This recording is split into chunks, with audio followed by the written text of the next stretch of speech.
Berikutnya, akibat sopir hilang konsentrasi, sebuah truk bermuatan kertas stiker terguling di Kabupaten Malang. Kecelakaan yang melibatkan truk juga terjadi di Kota Bekasi, Jawa Barat. Karena remblong, sebuah truk kontainer menabrak minibus dan 2 kios. 1 orang terluka akibat kejadian ini.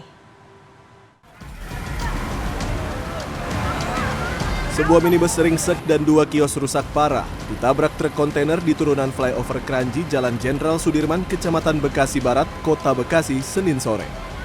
Polisi menyebut rem truk kontainer gagal berfungsi di turunan saat melintas dari arah Tanjung Priok. Sopir truk lalu banting kemudi ke arah kiri dan menabrak minibus.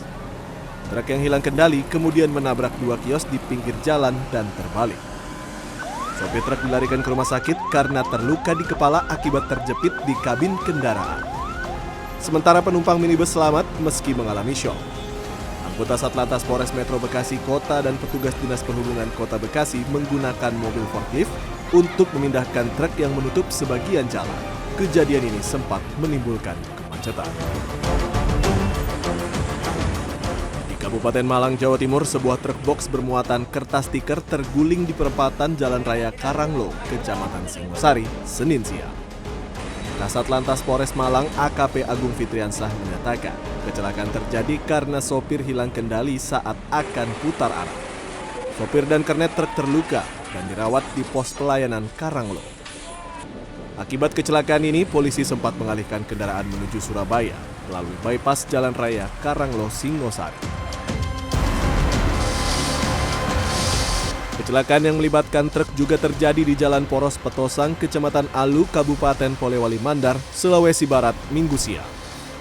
Sebuah truk bermuatan batu bata terjun ke jurang diduga akibat rem gagal berfungsi saat melintasi jalan menanjak.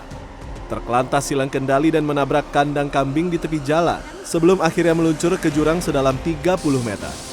Sedikitnya 5.000 buah batu bata yang diangkut truk tumpah ke sungai yang ada di dasar jurang. Tidak ada korban jiwa dalam kejadian ini, namun kernet truk mengalami luka ringan. Sementara warga sekitar dengan peralatan seadanya berusaha menarik truk dari dasar jurang agar tidak terbawa arus sungai. Tim Liputan, CNN Indonesia. 7 bangunan liar di kolong tol di Penjaringan, Jakarta Utara terbakar pada Senin sore. Sementara di Jakarta Timur, sebuah minibus menabrak bus Transjakarta yang sedang menurunkan penumpang di halte Koridor 7 Pasar Kramat Jati. Berikut informasi selengkapnya dalam Kilas Metropolitan.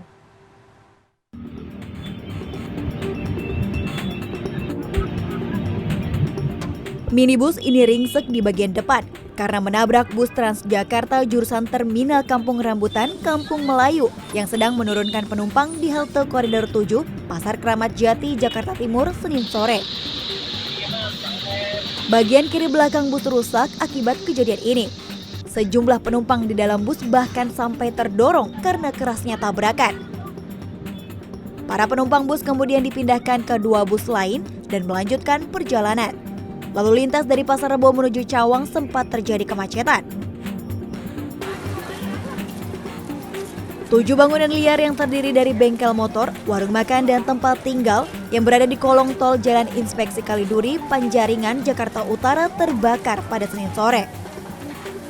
Menurut Ketua RT setempat, api berasal dari salah satu rumah semi permanen yang ditinggal penghuninya berjualan. Api lalu merambat ke bangunan di sebelahnya. Sementara itu, petugas pemadam kebakaran Jakarta Utara belum bisa memastikan penyebab kebakaran. Api dapat dipadamkan setelah petugas mengerahkan 6 mobil pemadam.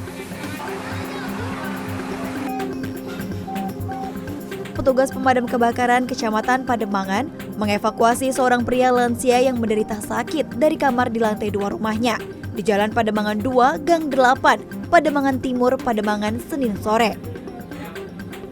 Petugas memakai tandu dan tangga untuk menurunkan pria berumur 72 tahun ini karena tidak bisa masuk akibat terhalang tumpukan sampah di dalam rumah. Pria bernama Heri Widiantono ini diketahui hidup sendiri dan tidak bisa berjalan. Ia pun diketahui bertahan hidup dari makanan pemberian tetangga. Evakuasi dilakukan setelah warga mendengar suara minta tolong dari dalam rumah. Petugas kemudian menemukan pria malang ini dalam kondisi lemas. Ia dibawa ke rumah sakit Koja. Tim Liputan CNN Indonesia.